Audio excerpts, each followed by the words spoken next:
전남 순천갑 토병철입니다. 전주혜 의원님 말씀이 충분히 일리 있다는 생각은 해요. 입증 책임 문제나 이제 재판 과정에서. 그런데 이제 보다 좀 근원적으로 우리 송기현 의원님 이제 실례를 드셨잖아요.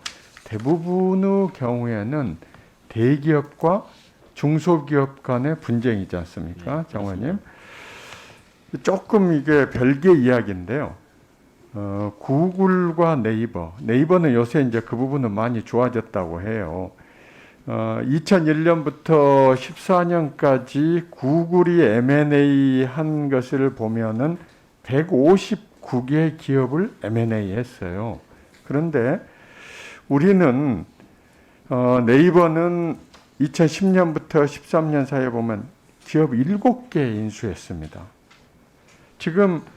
우리 지금 이 법안을 만드신 것이 굉장히 경험적으로 지금 소비자들 또는 아니면은 중소기업들이 아까 장관님 그 국감 때 예를 들으셨잖아요. 네. 그 말씀하시는 것을 지금 경험적으로 이 조문화 하신 거잖아요. 네. 궁극적으로 이게 침해냐 아니냐는 결국 법원에 가서 결정하는 거죠. 네, 그렇기 그렇습니다. 때문에 아까 장관님께서 이거 입증 책임 전환이 아니고 원래는 전통적인 개념으로 하자면은 재판이 시작되면 이제 중소기업이 자기가 침해당한 것을 다 증명을 해야죠. 네. 사실상 네. 현재가 그렇습니다. 네. 어렵죠. 네. 불가능하죠. 왜냐하면 아까 우리 송기현 의원님 딱 정확히 말씀하셨어요. 이제 그 굴삭기 이거 분명히 이거 우리 거 훔쳤는데 그러면 훔쳤다 그러면 안 훔쳤어. 이제 이렇게 되거든요. 자, 그 전 단계에 그러면 너네가 그것을 훔치지 않았다고 하니까 너네 자료, 나는 지금 자료 갖고 있다 이거. 그러니까 너네 자료도 내놔라 이거잖아요, 지금. 만약에 거기서 인정이 안 되면 어떻게 됩니까? 결국 법원 가는 거잖아요. 네, 그렇습니다. 그러기 때문에 사실 이게 이제 우리 전주혜 의원님 염려하시는 것은 혹시 손해배상의 큰 골격이 이거 흔들리는 거 아니냐 이 염려의 말씀 충분히 수긍이 가요. 그런데 지금 우리 기업의 현실들이 제가 하나 예를 들었잖아요. 지금 이제 우리 포털 기업들이 많이 개선됐다고 하지만 여전히 우리는 새로운 기술이 있으면은 미국 기업들 어떻게 합니까? 통째로 사잖아요. 통째로. 근데 우리는 비슷한 거 만들어 내버리잖아요.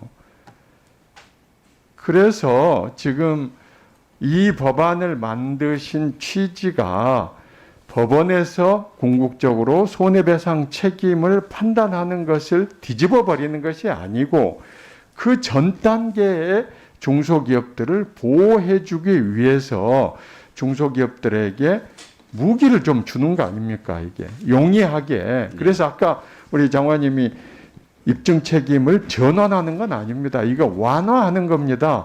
말하자면 중소기업이 자기가 피해를 입었다는 것을 증명하기 전 단계에 상대방이 대기업들이 나는 지금 보면 다 갖고 있잖아요, 중소기업은. 근데 지금 대기업은 나는 침해 안 했어 라고 주장해버리면 법정에서 이제 중소기업이 그걸 입증하려면 지난한 길을 가는 거죠.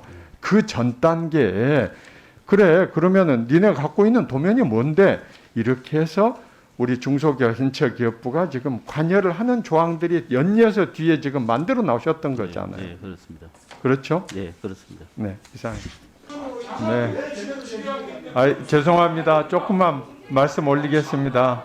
네, 조금만 조용해 주시고 부탁드립니다. 네.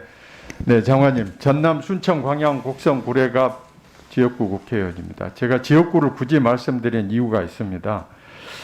우선 이 법에 대해서 하나는 지금 준비 상황 이런 게 걱정스럽다는 우리 유상범 의원님의 염려 충분히 일리 있는 말씀이죠. 근데 장관님께서 좀 단호하게 전혀 걱정 없습니다. 이거 그렇게 지금 말씀을 해주시면 속이 시원한데 장관님께서 너무 말씀을 많이 하려고 하다 보니까 그런 건데요. 전혀 걱정 없죠. 예, 걱정 없도록 최선을 다하겠습니다. 그러면 두 번째, 왜냐하면 사실 지금 우니스트나 디지스트나 다 이와 같은 전례를 밟았지 않습니까?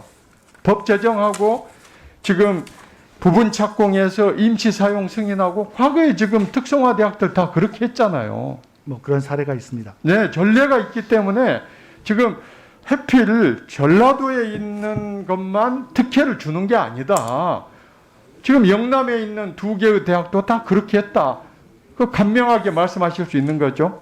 뭐 아까 사례가 있다고 말씀드렸습니다. 네네. 자, 두 번째, 이 법에 대해서 여러 가지 지금 이제 말씀하시는 우리 윤한홍 의원님의 염려도 충분히 저는 경청할 수 있다고 생각합니다. 그런데 우선 이게 정원이 100명이죠? 100명 학부 정원. 네. 자, 반면에 지금 디지스트나 우니스트 그리고 포스텍 하면은 거의 한 6, 7배 아닙니까? 그쪽 정원이? 네, 여기는 이제 뭐 특화, 그렇죠. 에너지 분야 특화로. 그래서 제가 해서 아까 수준입니다. 지역구를 말씀드린 이유는 전라도에 지역구에 있는 의원이나 주민들은 속이 터져요. 아니 100명짜리 지금 하겠다고 하는데 600명, 700명 있는 데는 아무 말 안 하고 100명짜리 있는데 하면은 전라도 사람들 어떻게 생각하겠어요? 이거 받아들일 수 있겠어요? 그리고 지금 부영시 씨 특혜 준다고 많은 논란이 있는데 전라남도에서 명백히 이야기했잖아요. 이거 전부 이익 환수한다. 부당이익 주지 않는다고 분명히 공언했지 않습니까? 그렇죠? 네, 지난 뭐 3월 16일 법안소에 와서도 그 명확하게 그 제가 허락했습니다. 지역을 말씀드리려고 한 건 아닌데요. 제가 예전에 대구 고검장을 할 때 달빛 동맹이라고 들어보셨죠? 네, 들어봤습니다. 달구벌하고 빛고울 광주가 하는데요. 시장님들이 왔다 갔다 하셔요. 그래서 고검장실에 와서 이제 좀 쉬었다 가실 때 제가 기가 막힌 소리를 들은 게요. 1949년도에 전라남도 인구가 304만입니다. 경북이 320만이에요. 16만밖에 차이가 안 났어요. 2019년에 전라도하고 경상북도하고 인구 차이 거의 100만 가까이 나요. 왜 그러겠어요? 이게 산업시설, 학교 이런 게 다 뒤지는 거 아닙니까? 응? 아니 지금 100명짜리 지금 장관님 산자부 장관 하시니까 아시잖아요. 전라도에 뭐가 지금 제대로 된 산업시설이 몇 개나 있습니까? 응? 이번에 방사관 가습기 좀 유치하려고 몸부림 쳤어요. 안 됐잖아요. 왜 몸부림 칩니까? 전남은 지금 살 길이 막막해요. 그럼 전남 사람들은 맨날 농사 짓고 고기 잡고 그렇게 살아야 됩니까? 청정 지역이다. 이렇게 만족하면서 그렇게 살아야 됩니까? 아니 지금 새로운 신산업을 위해서 인재를 육성해가지고 아니 전남 사람들도 좀 살아야죠. 맨날 우리는 농사 짓고 고기 잡고 그렇게 살아야 됩니까? 그래서 이거 여러 가지 준비 상황 부족한 거 충분히 일리는 말씀이에요. 이건 장관님이 전혀 걱정 없습니다. 그리고 이거 지금 한전에 특혜 주는 거 아니잖아요. 여기서 채택 안 하시잖아요. 채용 안 하실 거잖아요. 그렇습니다. 예? 네. 그래서 그런 부분들을 장관님께서 너무 점잖하게 말씀하시니까 제가 속이 터져가지고 지금 말씀드리는 거예요. 사실 지난번에 아시아 문화중심 도시법에 대해서 우리 김도욱 간사님이 통과시켜 주셔서 제가 지역에 가니까 사실 너무 칭송이 많고 이게 좀 죄송한 말씀이지만 국힘당에 대해서 너무 좋은 말씀들을 많이 하셨어요. 이 법 때문에 지금 지사님과 시장님, 뭐 국회의원님들 다 지금 저쪽에 숨죽이고 있습니다. 꼭 이 법이 좀 통과됐으면 좋겠죠?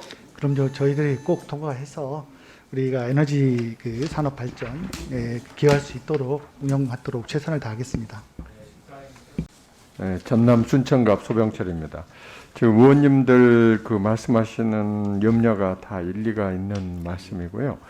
지금 우리 공직자윤리위원회 이제 2항에 보면 그 제안 방안을 보고하고 제안 방안에 대해서 개선을 하거나 아니면은 그 반영하는 것까지 지금 규정을 두고 있지 않습니까? 그렇습니다. 그러면 지금 이제 제한을 어디까지 어떻게 할 것인가는 각 부처에서 정해서 공직자윤리위원회에 보고하는 걸로 예, 지금 그렇습니다. 시스템이 돼 있는 거죠. 예, 그렇습니다. 여기 지금 법문에 보면 부동산에 대한 정보를 획득하거나 영향력을 행사하는 등 공익과 사익의 이해충돌 우려 발생할 우려가 있는 해서 이게 사실 법을 오랫동안 다루어온 저 같은 사람이 봐도 이게 무슨 말인지 좀 굉장히 모호합니다. 그래서 혹시 이렇게 대안을 하시면은 문제가 있을지 제가 아까 앞서 그 제안 방안 말씀을 드리는 이유는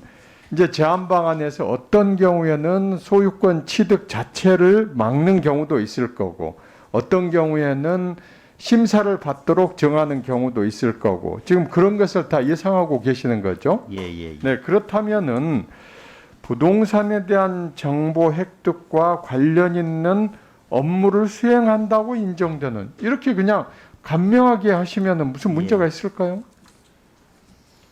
왜냐하면 지금 제안 방안에서 여러 단계를 두어서 제안을 하시려고 하는 걸 예상하고 있지 않습니까? 예, 예, 예.